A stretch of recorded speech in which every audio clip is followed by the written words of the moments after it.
Yo, P Money, we're back. What's going on, man? Back for a new season, 2023. We are back. The Grandstand. We're changing it up a little bit this year. We're doing a little bit of Puxan, P Money, and F Knowles, who I've got a lot to talk about this episode with Red Bull. Doing a little bit of a change up. Surprising. So, that hasn't changed though. What's that? your love or lack thereof for the reigning world champions. Love's the wrong word. Or lack thereof, I said. Yeah, where are you coming at us from? So this week I am not in Bahrain, unfortunately. I am in Bayonne. Sounds like it, but it's in the south of France. I was like, wait a second, what? You're in Bahrain? We have less F1 fans here, and actually it's more of a rugby world here, but yeah, it's where I grew up. You got the Six Nations going on too, which it's got to be exciting, dude. Exactly, man. We got to beat Scotland, as in France, and let's see, man. We got big goals this year. World Cup's coming up, but we can talk about that a bit later. Dude, we've got liveries that came out. We've got some teams sandbagging. We've got some comments from Christian Horner I want to get to. So, what do you think? I think we rolled that intro, baby. Roll it.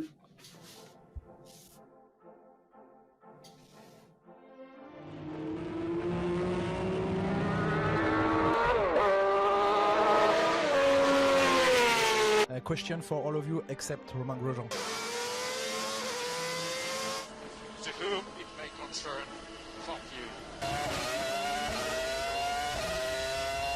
you. More ladies in the paddock? Yeah, more paddock access to some women. There's too many dudes.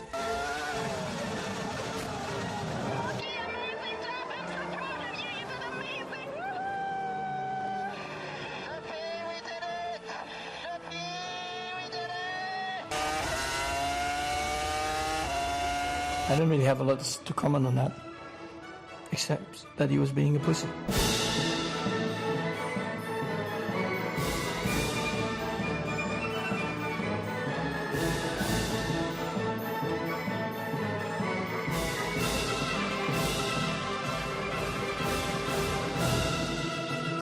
Whoa. Yeah, dude.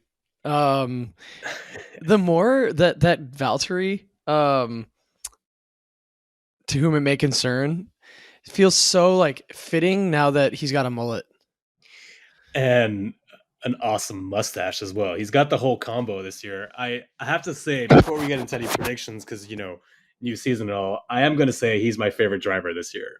Straight up. Wow. Damn. Personality wise, just vibes. I'm liking the Bottas vibes. Probably 4.0 or might be at 6.0 by this time. He looks like he should be racing in NASCAR.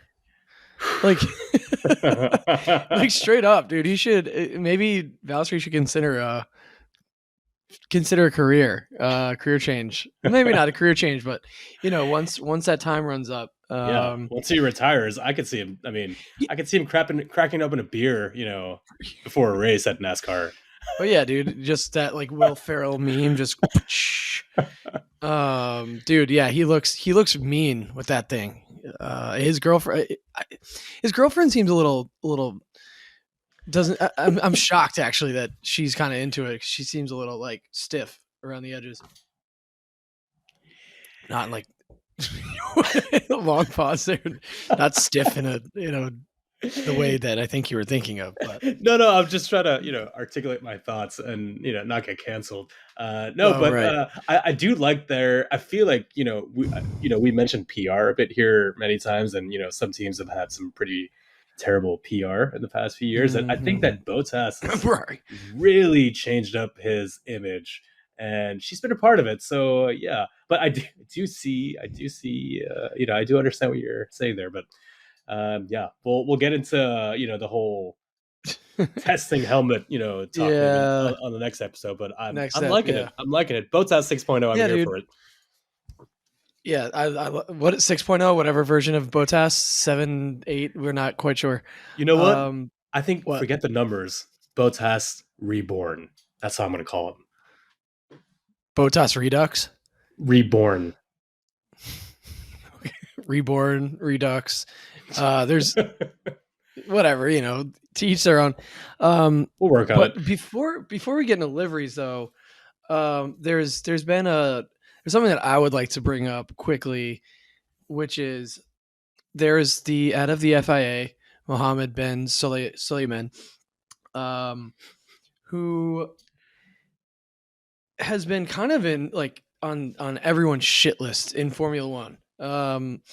He started by, actually, I don't know that I should know the order of this, but it's first he made a public comment about the value of Formula One as a sport, which said that its valuation was inflated, which drove Liberty Media and shareholders up a wall. And then he came out and said that the FIA was going to be clamping down on driver statements on the grid. So think about, Black Lives Matters t-shirts, Seb making his statements about the climate, those sort of things. And all that I could think of was, so we races one should just fuck off. So that was all just, what was that for? Like, what? Like, it's just getting absurd that, first of all, a dude like him should not be making any comments like that. They're a governing body over a sport that is independent, who chooses to participate in the FIA. They don't necessarily have to be a member of the FIA, but they are. I don't know, man. It pisses me off to no end. And the FIA, like, how we both feel about the FIA. So yeah, it's like just when you thought that it couldn't get worse, the FIA kind of finds a way to create controversy. First of all, the whole we race, like ending the whole we race as one, kind of makes F1 look like a bunch of, like it just makes us look hypocritical. And I thought that was a great sign. F1 was the first sport to go back. So I don't know, that was a strong signal to the rest of the world that they're taking away that the whole piercing thing, cracking down, and, also kind of censoring drivers. It's kind of going back to the Bernie days, in which like he wouldn't let them really use social media. And we've seen in the past few years how teams have used social media to make F1 huge. It's the fastest growing sport again. I don't know. It's a bit of a shame. I hope they figure it out. But there is a big rift between the FIA and Formula One, and I just think that that was another one of those moments where he put his foot in his mouth again, and someone's got to keep him in check. And I'm happy that they are. Yeah, no, every driver pretty much came out, when he made his statement about the FIA clamping down on driver statements. Almost every driver came out and was like, especially Lewis. Lewis's reaction was like, okay, go ahead and fine me. Like, I don't give a shit. Like, also, Lewis is making enough money every year that like the fines that are given to him will make very small dents in his pockets. And I think for him, making that statement is worth the fine in the end of the day. And I think also it helps his brand image. So it's like, for him, he's probably looking at it as like, all right, well, it's an investment in standing up for what I believe in. And he's kind of always done that as a driver anyway. So, even Lando came out and said, it's like, oh, so now we're just back in school again, which most of these drivers like didn't really go to school growing up. Like they were just karting all the time. So you can imagine they all have disdain for school, but it did feel like that. And what was interesting is he ended up, Sulayman said he was going to take a step back from Formula One, meaning he was just going to focus on his role as the head of the FIA, which is that's a good idea. Focus on your fucking job. Yeah. Well, guess who had a joke about it? Just guess. Come on. Wait. It's a team boss. What was that? Repeat your question. Oh, so team boss came back and said it had a joke. I was just asking, who do you think it was? It's gotta be Gunter. No. I'll give you one more. One more? If it's not Gunter, it's Zach. Fred Vasseur. Oh my God, my favorite. Like, yeah, I was kind of shocked you didn't get that one. Anyway. I thought that because of, the new role, I thought he might be a little less,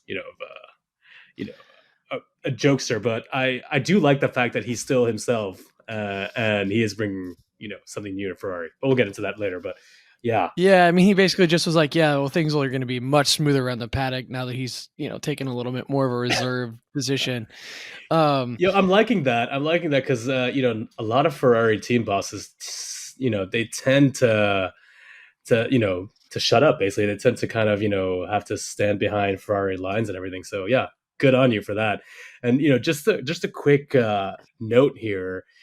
Did you see the salaries for the drivers this year? They're insane. But did you see? I mean, we were used to Lewis making shit ton of money, but Max Verstappen is at $55 million a year. I know.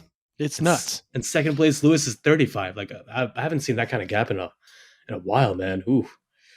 Yeah, I mean, also like the fact that Red Bull is just like, well, we can talk about that on another episode, but yeah, don't get me started. He's a two-time champion, which if Red Bull wants to pay him that money, they're more than welcome to. But the fact that Lewis isn't even getting paid that much kind of shocks me. But he's gonna have to renegotiate that contract, right? It's coming. It's coming to an end this year, actually. So who knows? Yeah, we'll see. But yeah, anyway, with the FIA and with Suleiman, like, he didn't even show up to yesterday's F1 committee meeting, which is basically just a meeting between the FIA and Formula One team bosses, and it's could be a sign of things to come. Maybe he was too vocal about his personal positions, which, that's fine. He's allowed to have those opinions, but not when you're the head of the, keep them to yourself when you're the head of the fucking FIA, dude. Yeah, especially when you're speculating about the price of the sport. Liberty Media was not happy with it, and I can understand why. I mean, I'd be pissed, but dude, we've got every car now out for public viewing, and their liveries have been revealed. I am a little, I don't know about this year's liveries, man. I'm a little. I don't know where to start, really. Also, really, like it seems like we took a huge break from F1, and all of a sudden, everything happens so fast. I couldn't keep track with it anymore. It's like, okay, so you've got the liveries revealed, you've got testing, you've got Drive to Survive, and the first race of the year, all within 4 weeks of each other. It was like, poof. Yeah. Nothing and then everything. And now we're going to go back to not having any time off on the weekends, but I'm excited, man. Dude, I've got Arsenal that I'm working with here.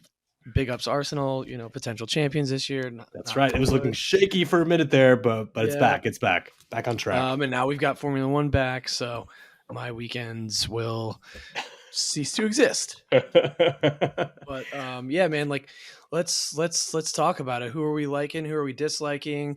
I think we'll start with the back of the grid from last year, right? Start with work our way up. Yeah, work our way up.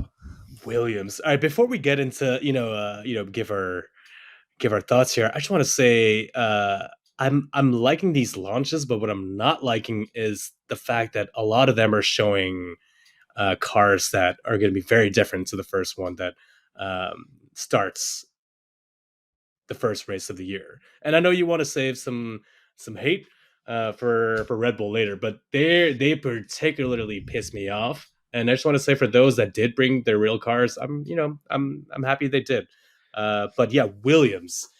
Not much to say on Williams, but you know what? I do love the engine cover with the Duracell. I'm glad they kept that going. Yeah, the Duracell battery was a cheeky little move on the air intake there. I did like that. I kind of, with Williams, for me, and maybe this is an intentional choice, but I feel like they're trying to bring the team into a new era. They've got new investment, all this stuff. I would like to see a little bit more like tribute. I don't know. I just the Williams. It's trying to be too like futuristic in some ways. I don't think it looks bad. Yeah.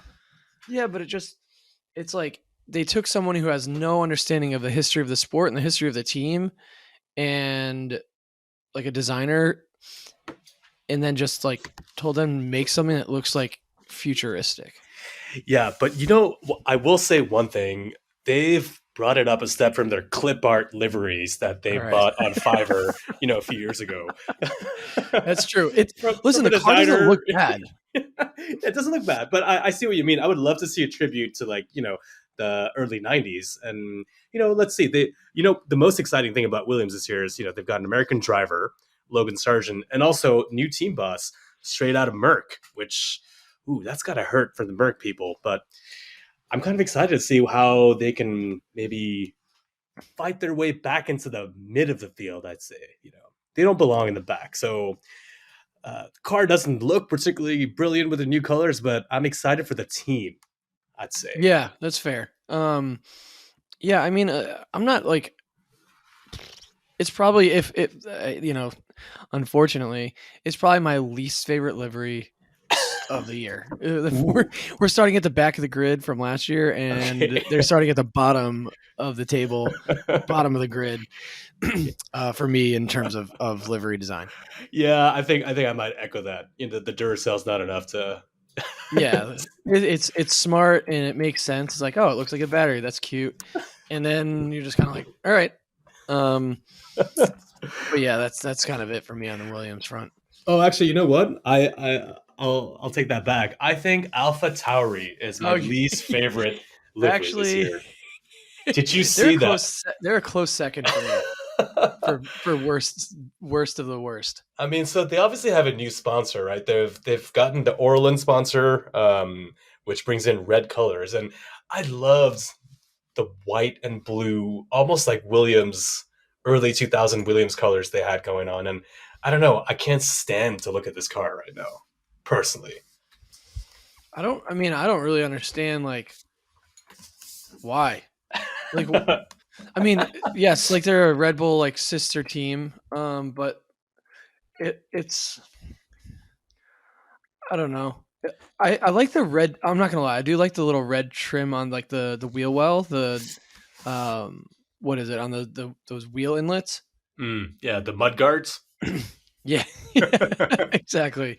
But other than that, I'm kind of just like, what the fuck happened here? Yeah, I don't have too much to say about them, to be honest, man. We're welcoming a new Urker. I guess that's it's always that. We got De Vries, a new Dutch person. That's how Puxan calls Dutch people. He calls them Urkers. Which still kind of like doesn't make sense to me, but the problem too though is that this whole push with Alpha Tauri as a brand, Red Bull's clothing brand, the logo itself is just, I don't know, man. It doesn't. They should have used color in a different way. The logo just sits so heavy on that car. The Alpha Tauri brand just doesn't make sense to me either. Like, I would never wear Alpha Tauri. Yeah, also, what is this, year 3? I don't think I've ever seen Alpha Tauri in a clothing store anywhere, and I travel a lot, and I don't know, I'm just, if they're trying to grow that brand, they're not doing a great job. I mean, yeah, I'm kind of curious, like, what I'd like to see, like, the demographics on Alpha Tauri as a brand outside of Formula One. I'll tell you what, it always looks really awkward when the drivers are modeling it, though. Like, I remember... dude, did you see Yuki? I mean, talk about oversized t-shirts there. I mean, come on. He was at some Fashion Week events here in New York, and there are so many awkward pictures of him. I cannot begin to tell you. Yuki Tsunoda should never model clothes. He should just stick to racing cars. But, that's why he does it. But yeah. Anyway, the Alpha Tauri is it's dreadful. That's how I'll describe it. You know what? Dreadful. I might have to come back on what I said. I'm looking at more photos of this. I think the Alpha Tauri is my least favorite. Yeah. Well, you know who nailed their livery this year? Out of nowhere is Haas. I think it's clean. Haas killed it. Beautiful color. These are the Haas colors, right? I have nothing to say. They've got that fat sponsor on the front wing.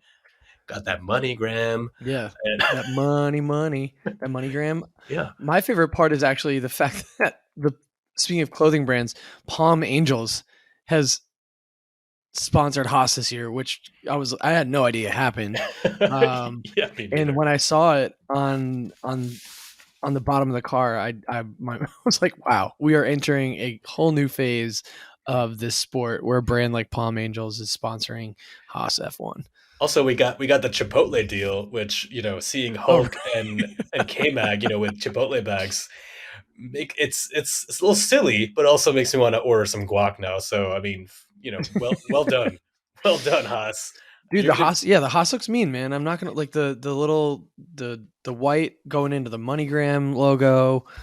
I mean, can't be mad at it. It's looking good, and you know what? I have faith in Haas this year. I feel like they might be a surprise in that midfield there. Obviously, we're giving our thoughts purely on livery, which obviously we know that color makes cars go faster, right?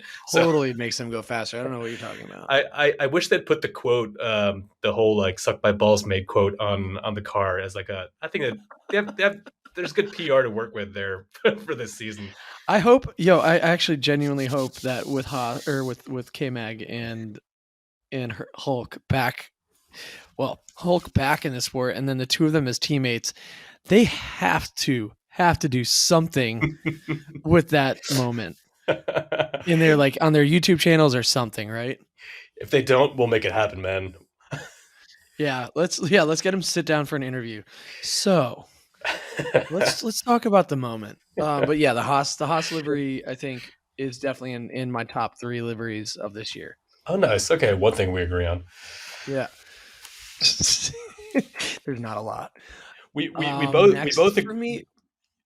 Go ahead. No, go ahead. No, you go. I was gonna say we're also both gonna agree on how the Aston Martin battle is gonna turn out, and unsurprisingly, I mean, the new livery is very similar to last year. I have nothing to say about the colors of Aston Martin, but I am excited about that team because I do think they've got some new tricks up their sleeves. You know, they have a new technical director that they stole from Red Bull. Red Bull's really pissed, and I don't know. I'm secretly thinking they might do some damage in that midfield.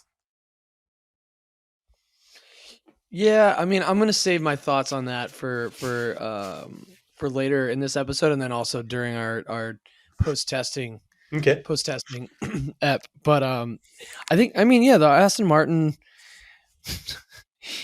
My thing was like how, of course, Fernando Alonso had to throw so many people under the bus in his comments at the livery reveal. He was like low key shit talking all of his former teams. Did you see? Did you read about that? Did you hear about that? Yeah, and I just made me laugh. I was like, he's there's so many bridges, and he's burnt all of them, and this is the only team that will have him now. So it better work out. Otherwise, we know what's next. It's, you know, retirement, and we'll see you at the Hall of Fame induction. Yeah, and like you'll never be let back on, you know, the grid ever again. Like, you know, not in a car, but like just you can't even do a grid walk, or like you're not going to be let back into a track unless it's in Spain. But I mean, dude, he just there's just no need to say it. He mentioned something, you know, just as a reference. He basically mentioned how all his former teams in the past are trying to get back to glory.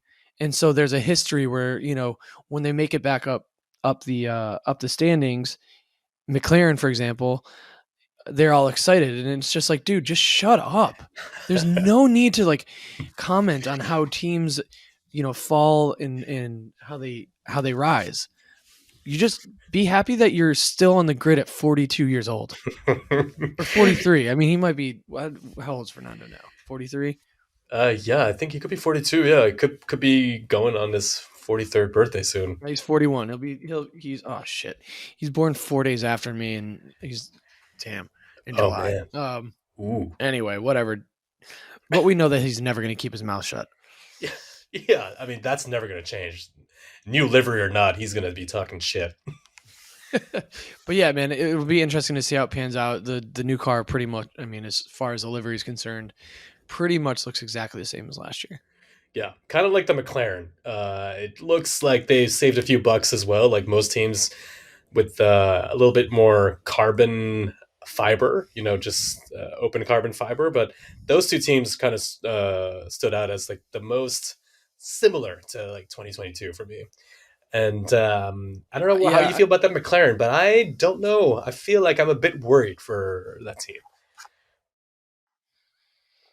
As far as the livery is concerned, I'm not like over the moon by it. Yeah, it's and the other thing too is like how they integrated Google Chrome into the car. There's like a lot of colors going on. A lot of like colors. What would be cool is if they just kept like did the all orange, go back to the all orange livery. Oh, you mean the Alonso years? No, I mean like the actual Alonso. Bruce McLaren years. Oh yeah. Just keep, but even that orange that they had during the Alonso years didn't feel true to the real orange that they had. Like the papaya orange, yeah. The true papaya. But looking at this, with chrome on the front wing, it's just not a very aesthetically, at least color wise, it's not great to look at. I'm going to throw it out there. I think that McLaren takes the clip art livery for 2023. Ooh. Yeah, it's that chrome wheel. I don't know, man. Well, and I have to say too, not to backtrack, but after seeing, when you see these cars in person, seeing the McLaren from last year, it was probably the most underwhelming, next to Williams, of the cars on track. And also, quite frankly, Aston Martin, that green in real life does look really fucking good. And it's chromed out. It's nice. Yeah, it's so always when you put the two next to each other, you're kind of like, ugh. Yeah.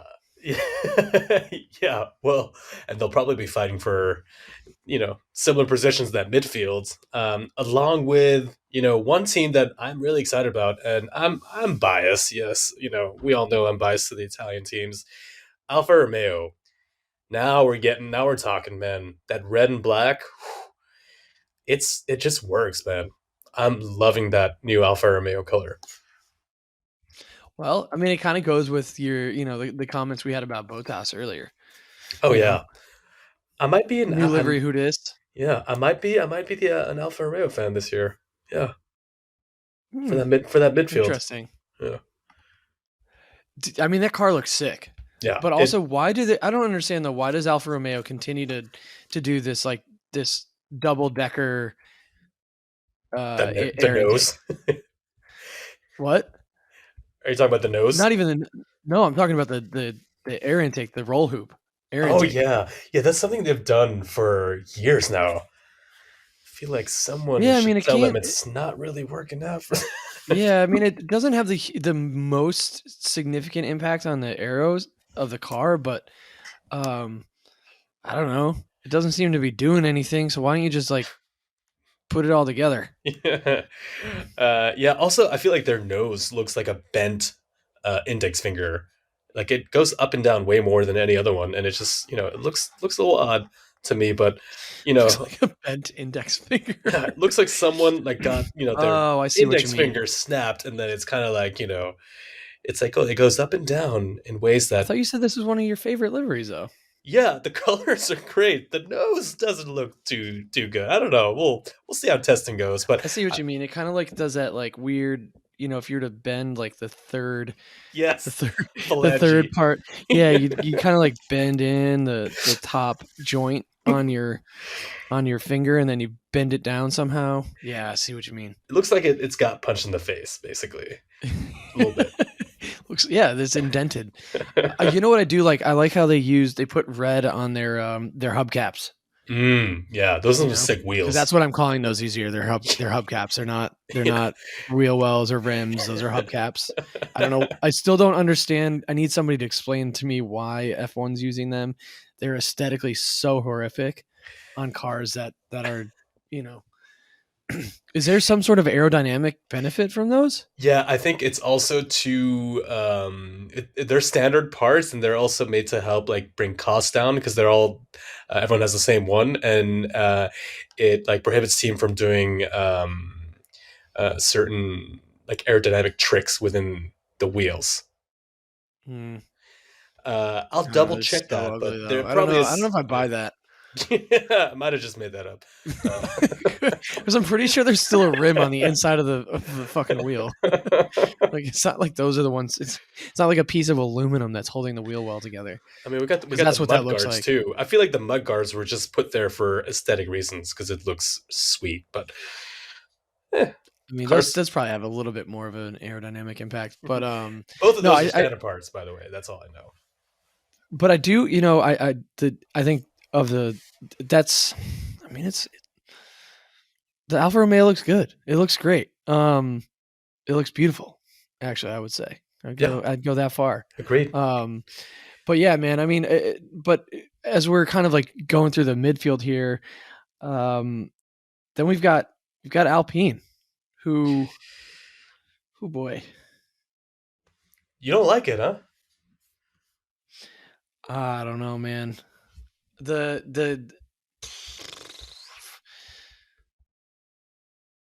don't know, the pink and the yeah, just I don't know I'm going to save what I think about the Alpine performance-wise for our next prediction episode, but I think it looks sleek. The livery, I think there's a bit too much pink on there. What doesn't make sense to me? I mean, I understand that as BWT's, BWT's brand colors, and you have to, stay true to your sponsors. But, Aston Martin did this when BWT was one of their sponsors, and it kind of ruined the car. And now I don't know, man. Because now you're dealing, it's a French company. You're dealing with like the red, the blue, white, and red of the French flag. And again, it feels kind of like McLaren, where the colors are all over the place and there's no synergy between the pink. You've got the map free on there, the insurance company, the green Castrol. You got the Castrol green. Yeah. I don't know, man. Like and I know these guys are trying their best, but Jesus Christ. Oh, that hurts. Yeah, I mean, this is like the closest thing you'll get to like the national team in F1. We got, two French drivers. Alpine's supposed to be blue, like completely blue, and they've got Zidane as an ambassador now. So I mean, holy shit, the only thing you need is like a nice cheese sponsor, and then you're good, man. Can a wine brand sponsor Formula One? Unless it's like that 0-0, I feel like F1's gone down that route, right? And I'm not drinking that shit. Non-alcoholic wine's terrible. If anybody has ever, have you ever tried non-alcoholic wine? No, I refuse to. It's so bad. I will say, so Alpine has 2 liveries for this year. They have the regular race livery, and then they're going to be racing in all pink livery for 3 races, I believe. Yeah, first 3 races, like last year. Yeah, and the all pink one looks pretty good. I don't mind that one, but the Alpine with the yellow, or I'm sorry, the pink and the blue, it's just not a fan. I don't know, man. No, I'm not. I'm not into it. Well, hopefully it is faster than the livery suggests. Because I agree, it's not. I don't know. I think I'm going to wait to see it on track at testing and give my final opinion on that one. But fair. The biggest shock for me, actually shock, I mean, nothing was really shocking in these, but is that Mercedes went back to the black livery. I love it. Yeah, I have nothing else to add. It looks sleek. The Batmobile is back, and I'm really happy. Well, what I also like is that Lewis has his like Dayglow green, and then George also has or yellow, Dayglow yellow, I should say. And then George has this like Dayglow green that he's rocking on his car, just as like a differentiator for fans. And I really like that. I like that. It's a nice touch.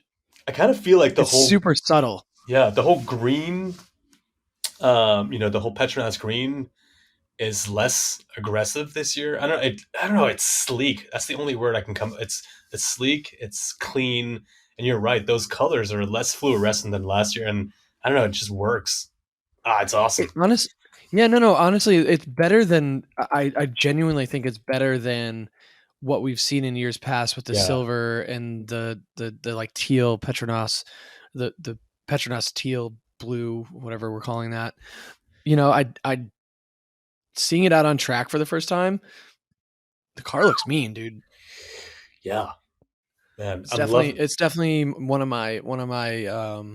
I think it's. I mean, and I know I'm biased, but say it. Who gives a shit? It's my favorite. All right, yeah, it's close. It's a top 3. It's a top 3 for sure. Yeah, I think it goes. I would say Merc is probably 1. Haas is either 2 or 3. I don't know yet. I haven't really made up my mind. I want to see what they look like out on track. Oh, but you know what? The FIA can suck it because that's definitely Lewis's call for standing up for Black Lives. Yeah, that's awesome. Well, also I didn't realize just one other subtle thing.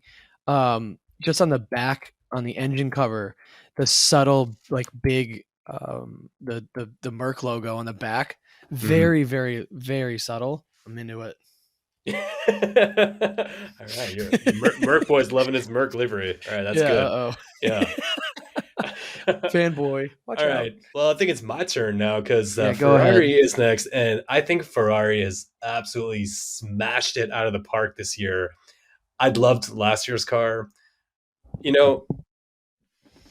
I should learn from my lessons and not get too excited, but it looks sexy.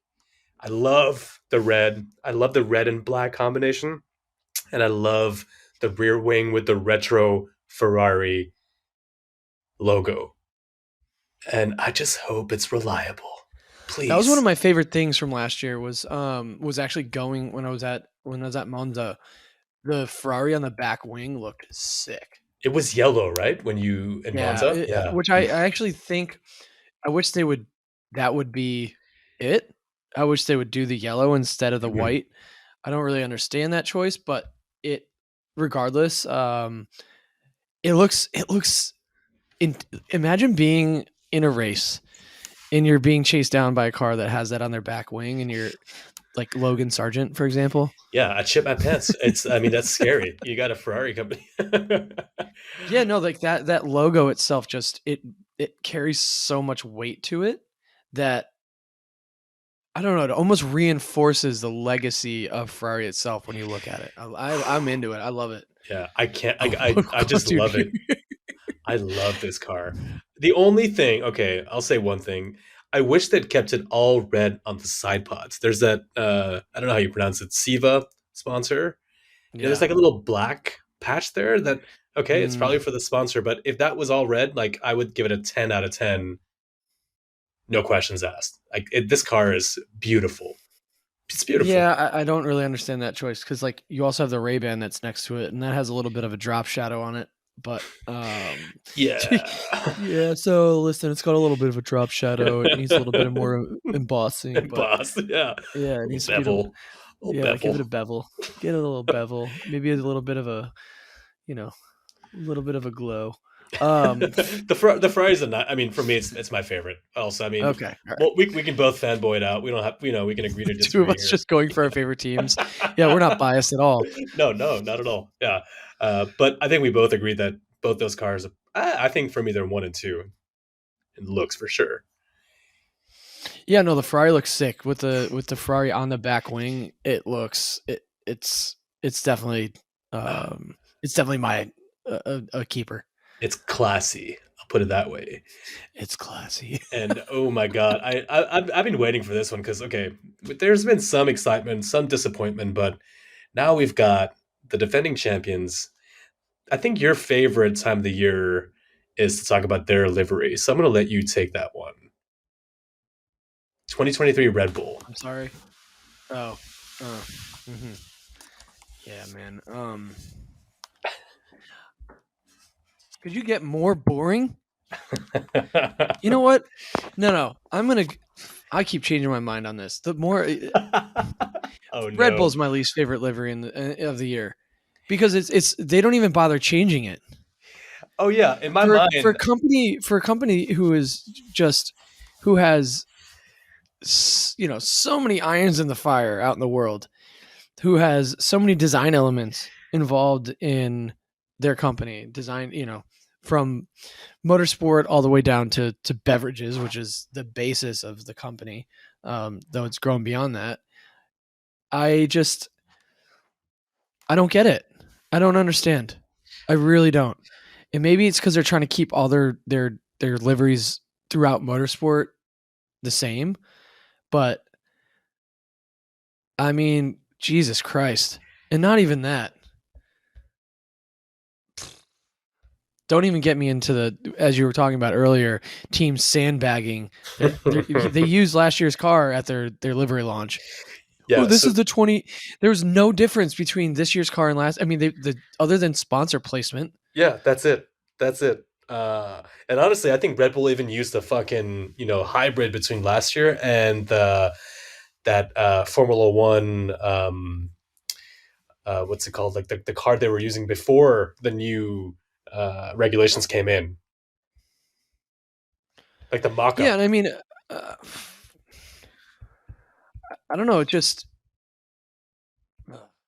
what pisses me off the most is that tell me. Is that like the livery sucks. It's a fake launch. They did it in New York. They obviously announced a whole new Ford partnership. About New York.